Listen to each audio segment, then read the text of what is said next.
இந்தியாவிலேயே பெரிய கிராமம் வெள்ளலூருங்கிறீங்க. வரலாற்று ரீதியில் அங்கே தான் ரோமானிய காசு கிடைக்குதுங்கிறீங்க இல்லைங்களா? வெள்ளலூர் போய் பாருங்கள், பெரிய கிராமம் இந்தியாவிலேயே. அங்கே தான் குப்பை கிடங்கு இருக்குது. குப்பை கிடங்கு அங்கே தான் வச்சுருக்கிறீங்க.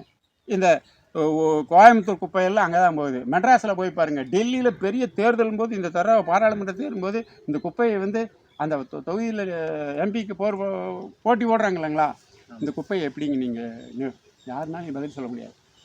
இந்த கலெக்டர்கிட்ட போய் இப்போ வந்து கலெக்டர்கிட்ட போய் கொடுத்தீங்கன்னா, ஐயோ நான் 3 வருஷத்தில் போயிடும், உங்களுக்கு எப்படியாவது சமாளிச்சாகக்கூடாது, அதுக்கு ஒரு பதில் சொல்லணும். இந்த ஒரு நீங்கள் தேர்ந்தெடுக்கப்பட்ட மெம்பர்கிட்ட, பஞ்சாயத்து மெம்பரோ அல்லது மாநகராட்சி கவுன்சிலர்கிட்ட அல்லது நகராட்சி கேட்டிங்கன்னா என்ன சொல்லுவாங்க? நாங்கள் பார்த்து சரி பண்ணுறேங்கம்மாங்க. ஆனால் குப்பை எங்கே உற்பத்தி ஆகுதோ அங்கேயே தடுக்கணும். அப்போ தான் நிலம் காப்பாற்றப்படும். ஆரம்பத்திலே தடுக்கணும்.